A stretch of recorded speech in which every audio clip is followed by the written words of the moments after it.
pagi teman-teman, perkenalkan nama saya Irsyad Fatir Ilmi, kelas 4B absen 14 dari SDN 02 Bayangkara. Hari ini saya akan melaksanakan tugas keterampilan wawancara dengan berjudul sumber daya alam. Adapun narasumbernya kebetulan bapak saya sendiri. Langsung saja ya teman-teman. Pertama, kita sudah melihat maraknya kerusakan di lingkungan sekitar kita. Apa saja Pak hak dan kewajiban kita terhadap sumber daya alam? Oke, baik teman-teman, perkenalkan nama Bapak Melasin. Dan hari ini ada tugas dari Ananda Irsyad, yaitu tentang wawancara tentang sumber daya alam. Tadi Ananda Irsyad sudah bertanya, apa sih hak dan kewajiban kita terhadap sumber daya alam? Jadi ada beberapa hak dan kewajiban kita terhadap sumber daya alam ya. Yang pertama, hak kita adalah kita bisa memanfaatkan sumber daya alam dengan sepuas-puasnya. Yang kedua, kita juga berhak memanfaatkan sumber daya alam untuk memenuhi kebutuhan kita. Kemudian, kewajiban kita terhadap sumber daya alam, yang pertama, melestarikan sumber daya alam yang ada. Yang kedua, itu tidak boleh merusak sumber daya alam yang sudah kita eksplor. Ya, yang ketiga, jika ada kerusakan yang terjadi karena eksplorasi yang dilakukan oleh manusia, kita harus memperbaiki kembali sehingga sumber daya alam itu tetap bisa lestari sampai jangka waktu yang panjang. Kedua, ternyata banyak ya hak dan kewajiban kita terhadap lingkungan. Ya, agar sumber daya alam kita tetap lestari, khususnya sumber daya alam yang dapat diperbarui. Apa yang sebaiknya kita lakukan, Pak?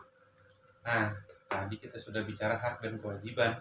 Sekarang kita harus tahu juga bahwa sumber daya alam itu ada dua jenisnya. Yang pertama adalah sumber daya alam yang dapat diperbarui. Yang kedua, sumber daya alam yang tidak dapat diperbarui.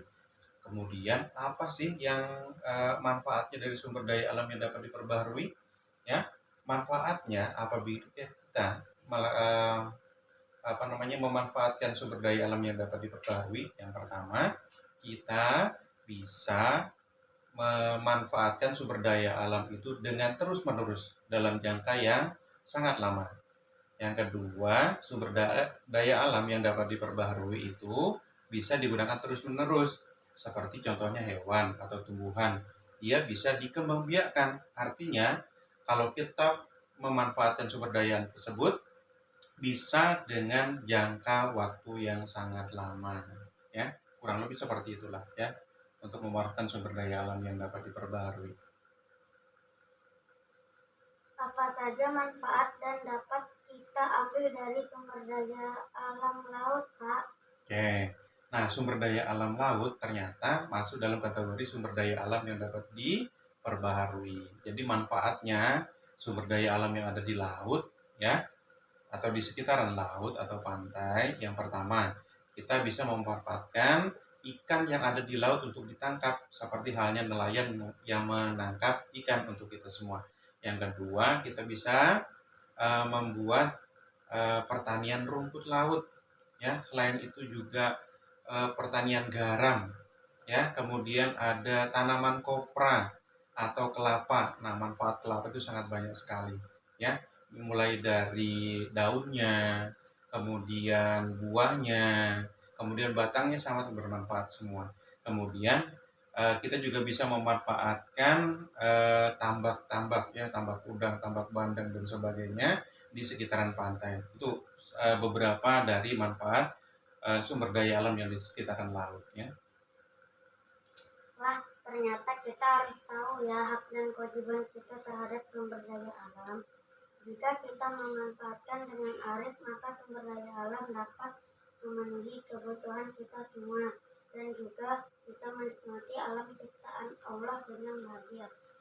Baiklah teman-teman, itu tadi wawancara saya dengan bapak saya. Selanjutnya kita bernyanyi sama-sama ya lagu bertema alam dengan judul Indah Pemandangan, ciptaan Ate Mahmud.